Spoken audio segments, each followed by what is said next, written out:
Hello and welcome to another Animation 1-to-1 from Squiggly.com. I'm Steve Henderson.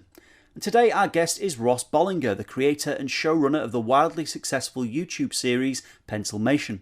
With over 18 million subscribers and close to 10 billion views for the elastic antics of Pencilmate and Pencilmiss, the success of the channel has allowed Ross financial and creative autonomy on what he can do next, which has led him to create a brand new series called Gil Next Door.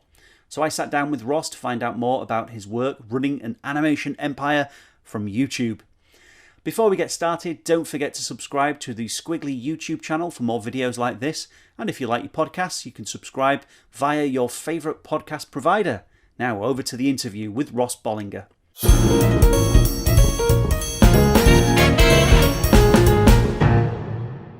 Ross Bollinger, thank you very much for talking to us today. Thank you for having me. Pencilmation seems to have hit YouTube at the perfect moment and has accrued a huge success story along the way. But how did you get into animation personally? Well, pretty typical story, I would say, for a lot of people that got into film or animation, just as a kid, messing around with the home video camera, making little stop motion things. I had a teacher in elementary school that made this clay animation using a webcam, and that was like a very profound experience for me, seeing you could do this kind of stop motion claymation type thing, and I was just blown away by that and really just obsessed with animation from that point on. And then did that follow you through university as well? Yeah, so as I got older, I started getting into kind of 2D computer animation, Flash. I mean, it was Macromedia Flash at the time. I went from doing the little clay things to learning about Flash, and just kind of kept doing it. In high school, there's a website, it's still around, called Newgrounds. It was kind of a precursor to YouTube, where people would post little animated shorts they made and receive feedback. The commenters rip it apart, and that was very fun for me. And they had kind of a sort of a gamified system where they would have the people would vote on their favorites, and created this kind of competition where every day there'd be like a top animation on Newgrounds and all that stuff. So I was getting into that and making animations for Newgrounds and all that kind of thing. That was the early days. Fantastic. And anyone watching Pencilmation will they can instantly match it to it's like a modern Looney Tunes. It's got a very elastic premise to the show. Could you tell us about the influence for and how the show has developed over the years? If anyone goes onto your YouTube channel and watches the first Pencilmation, there's a huge difference between that and the most up-to-date one. You can see a lot of evolution going on. Yeah, well, actually, I drew the first Pencilmation with a computer mouse. I didn't even have a tablet or anything, so my abilities were very limited then. It's very hard to draw with a mouse. I don't know if you've ever tried it. It's kind of like drawing with the bar of soap in your non-dominant hand. But I loved Looney Tunes growing up. I mean, I loved Looney Tunes. I loved the classic Disney, Tex Avery, all that kind of stuff. So I was just naturally trying to do what I love. And actually, the first Pencilmation, I had seen that there's a Chuck Jones short where Daffy Duck, it's called Duck Amuck, and Daffy Duck gets sort of tortured by the artist that turns out to be Bugs Bunny. And I had seen that and just wanted to do something similar, kind of as an exercise in Flash. And that's how the first Pencilmation came to be. I was just playing around and trying something similar, and it really took off. That was before YouTube and on Newgrounds, and then there was old sites before YouTube that you would watch videos on, board.com and all this other kind of people sending email chains and all that kind of thing. And the first Pencilmation got a lot of traction, I think, because it was just something different than what people were doing with online animation at the time. Yeah. Fantastic. So with over 9.5 billion views, Are algorithms, if I can say that again, algorithms more of a challenge than producing the content? Because obviously YouTube's always changing. Are there secrets to creating good thumbnails or video titles that hook in audiences with YouTube that you found along the way? There could be. Yeah. Certainly there's some things that we've done that have, probably about 4 years ago, I was making Pencilmation steadily. I made the first one, like I said, when I was in high school. And then again, I started doing it in college and after college, and YouTube had come into existence at that point. And I was putting maybe one episode up per month and getting like a little bit of organic growth, month over month. But it was really just a hobby at that point. And it wasn't until I started observing some of the other channels on YouTube that were doing things where they were making like compilation videos, where they were taking some of their older library content and stringing them into longer videos to kind of take advantage of YouTube's decision to shift towards favoring watch time over views. Early YouTube, it was always about the homepage of YouTube, and the viral videos would pop up there. Double rainbow, all that kind of stuff. It would accrue a certain amount of views, and YouTube would see, okay, this is a popular video, we're going to put it on the homepage. And once it was on the homepage, then it would take off. But YouTube switched. Oh, I need to let my dog in. My dog always interrupts pretty much every call I do. Hold on 1 second. She comes in, and I have to cover her with a blanket. She'll like cry until I cover her with a blanket. It's really total diva behavior. But yeah, I started trying out some of these, like looking at what sort of distribution strategies worked on YouTube, and that definitely had a seismic effect on the channel, and allowed me to scale it up into a little kind of a virtual studio. But the algorithm is always changing, and in some ways it's a little scary to have built a business in sort of a glass house in a way, because it feels like things could shift and have a huge effect, positive or negative. But on the flip side, I'm just this guy who gets a check from YouTube and can, with absolutely no industry connections, who can build an animation studio from scratch. And that's the advantage of YouTube. We can, as long as we're putting out Pencilmation creatively, we can do whatever we want. We don't really have to report to anyone. So it's kind of there's pros and cons. It's that independence has obviously kind of served you quite well. I mean, you've built a team of animators over the years. I believe you've got 70 plus animators working for you now. Well, it's 70 plus. It's not just animators, but it's all of these storyboard composers, sound effects guys, director. It's everybody plus the administrative staff and. But 70 plus, I'd say probably we have, it's probably even higher than that. I'd say at any given time there's maybe 100 people working at once. So it's quite a lot of people. And it's just developed over the past, it was like the past 3 or 4 years. So, and I don't have any business experience of any kind. Before Pencilmation, I was just doing freelance, making like product videos and educational videos and things like that. And I had kind of a rudimentary idea of how to do budgeting. I used to live in Philadelphia, and they had this program where you could be paired with a retired business person for free. I can't remember the name of the program. It was an acronym. I can't remember the name of the program, but I was paired with one of these guys, and he really kind of showed me how to make budgets and how to look at like profit and loss and just like basic business principles. Like, well, if you want to run a profitable business, you gotta, understand what your costs are and make more money than you're spending, or else you're gonna run out of money. Basic stuff, but all of those principles really apply. I was able to kind of put them into action once I started, bringing more people onto the team and having to think about this sort of stuff. But pretty much every lesson has been learned the hard way, I would say. I think that's naturally how I learn lessons too. Termae could probably attest to that. She's tried to teach me a lot of things that I've disregarded until I've learned the hard way. And and it's painful, but then it finally gets into my head. So what have been some of the most kind of prominent challenges of growing a studio through YouTube? You said you were doing it independently with no industry connections. Has that kind of, do you feel like something of a satellite? Do you feel of something that's, somebody who's an outsider to the sort of wider animation community? How do you feel about that journey? Yeah, definitely. I mean, I think that now at this point, we really are kind of an outside group, and I would like to be able to further legitimize Pencilmation and everything that we're doing, so that it can be more.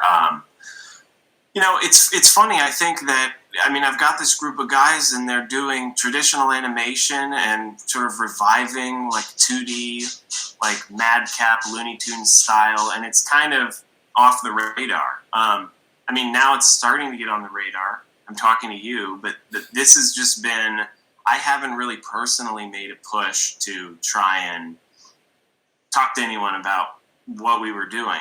And it's funny to me that nobody really asked about it, but YouTube kind of lives in its own little world also, I think. Well, it's fascinating, obviously, looking up YouTube and looking at the comments on some of the videos, and you see people, we're in a generation now where the people who watch YouTube as kids have grown up, and they grew up with Pencilmation.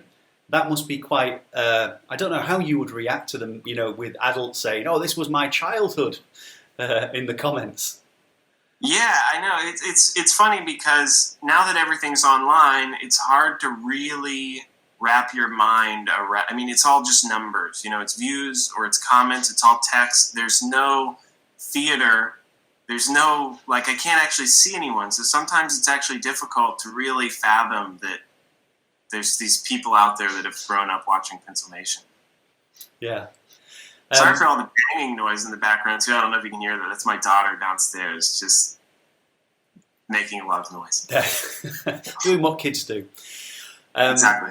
So you've recently begun work on. I say recently. We know animation projects don't come from nowhere. But you started work on Gil Next Door. It's a 2D animated comedy series, and it features the wacky adventures of two frog brothers, Gill and his tadpole brother Wally, and they live in a pet city called New Buddyburg. I think I've read the synopsis there, but could you tell us more about the show? That's basically it. Gill is like this sort of, he has a lot of flaws. He, maybe is a bit of a troublemaker, or a bit, doesn't necessarily do things the right way. But he's got this little brother Wally who he's taking care of, and it's kind of his redeeming factor. Wally's this little naive kind of Goonies type kid, and Gill is we have an actor. His name is Cedric Williams, and he's young and brings this kind of like Fresh Prince, young Eddie Murphy kind of vibe to the character, which for me is like different than a lot of anything. Anytime I do anything, I want it to be different than what I've seen before. A good character to me is going to be a character that people can relate to, but that nobody has seen before. And so I thought he kind of gave it a spin that was very unique. And, and the stories just mostly revolve around these two brothers and their hijinks in the city. I also thought the city was a nice environment in terms of storylines. Like, everything's in the city, so we can just add anything we want can just kind of be down the street from them anytime we want it to be. And that obviously leads to lots of, I suppose, capers and things like that. One of the I would say the style of the show, obviously, it's kind of a 90s style, the animation throughout. And there seems to be a lot of 90s remakes going on at the moment. Obviously, Animaniacs are back. You have Rocko's Modern Life was back a few years back. I think Rugrats are coming back. So all these classics are returning. But you're going for the original content. You must think that the time's right for this kind of 90s revival. Well, people want the classic stuff because it's so good. They love these shows, and I think the executives are like, man, everybody still loves Rugrats. let's just do Rugrats 2. And it's like, why don't you just make great cartoons again, and people will love them just as much as Rugrats. So I don't really see it as much as like a revival of 90s cartoons as much as just putting the emphasis on trying to make something that would live up to the standard and kind of carry the mantle of, Ren and Stimpy and SpongeBob and those shows that kind of came out around that time. And is there a kind of, I don't want to use the word formula, but is there are there certain tropes and certain kind of escapades that the characters will get up to that kind of link to that classic 90s animation revival era? Well, I thought it was going to be more just straight comedy, like a SpongeBob kind of show, but there's been a lot more action than I anticipated. As a kid, I watched a lot of Teenage Mutant Ninja Turtles, and I think that maybe came through as well. There's a lot of action, there's a lot of drama, and a lot of danger. It's maybe different than some of the cartoon, like a Rocco is fairly like straight comedy.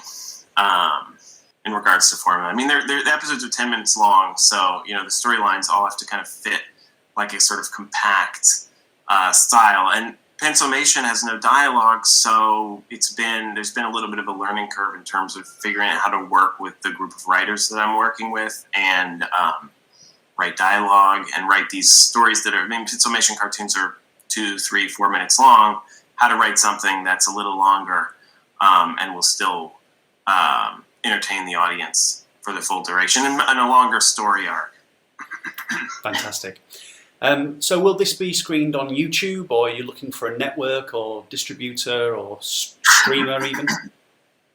We're definitely shopping it around. I mean, we're going to make 10 episodes first. We're making 10 episodes, and while they're being produced over this long period of time the animation takes to be made, we're also going to be putting together trailers and kind of teasing it out, talking to distributors, talking to streamers, and all these people. If they're interested, maybe we will do a deal with them. If they're not, then we will release it on our own and show them what they're missing out on. And then maybe they'll come back to want to produce a second season or something like that. I suppose that's one of the benefits of the independence there, I suppose, as well. That helps. Definitely. I mean, I'm in a position where I can self-fund and produce a cartoon series, which is a very unique position to be in. And I just woke up and realized I'm in this position. I want to make the exact kind of show that I would want to make. I just want to do it and see what happens. So let's talk a little bit more about that, because your own evolving role from an animator using a computer mouse to draw stick figures for Newgrounds, through to showrunner and somebody overseeing a studio of over 100 people. How has your role changed over the years? Well, now that there's so many people involved, there's so many things to constantly figure out. I mean, anytime you have an organization of people, there's just so much work in terms of getting everyone to work together and figuring out all kinds of problems crop up that you have to figure out and deal with. So my time is split between working on the creative, reviewing Pencilmation and working on Gill, and then also kind of functioning as a business executive, trying to keep the business on track. So that can be very fatiguing at times, just being stretched in so many directions. Just being a showrunner, I think, is extremely exhausting. My solution has just been to work really slow. I mean, I'm doing 10 episodes. I think I read that BoJack, and they made the whole first season of BoJack in like 8 months or something. I don't know. And this is like, I don't remember the specifics, and I'm embarrassed that you're recording this because you can see how obvious I don't remember it. But my point is that they did it so fast. Now here I am making 10 episodes. I'm making 100 minutes worth of content over, a couple of years, 2-3 years. But I guess if it was a movie, that would be acceptable. I mean, if it's a feature film, that's not an unreasonable time frame. But for me, I just have to pace myself because there's just so much work splitting myself between all these things. But I suppose you have that luxury of being able to do so, given that you don't have an executive producer or somebody with all the money or a channel breathing down your neck, giving you those 8-month deadlines. That's true. Yeah, I can basically do whatever I want. But there's also no guarantee that I'm going to make any money back. So it goes, but I've got total freedom to succeed as well as total freedom to fall flat on my face. Well, let's hope you succeed. Ross Bollinger, thank you very much for talking to Squiggly today. We're looking forward to Gil Next Door, whenever that comes out. I mean, I think that we'll probably have an episode out probably like at the end of the summer. And I would say by next year we'll have everything ready to go. So it's not gonna be forever. Oh, fantastic news! That's great to hear. Well, Ross, thank you very much for talking to Squiggly today, letting us know more about the shows. Thank you. Sorry for all the various noises on my end. I don't know if you could really pick them up or not, but I guess we'll find out in the recording. Yeah, it added a bit of spice to the interview. Thank you. Good. Thank you. If you'd like to see more from Ross in the world of Pencilmation, you can subscribe to the YouTube channel, youtube.com/Pencilmation, and you can follow the Pencilmation antics on Instagram and Facebook too. You can follow Squiggly on Instagram, Facebook and Twitter, like and subscribe to our YouTube channel, that really helps us out, and tell a friend about the work we do here. And as ever, for the latest news, reviews, interviews, podcasts, and everything else from the world of animation, head over to squiggly.com.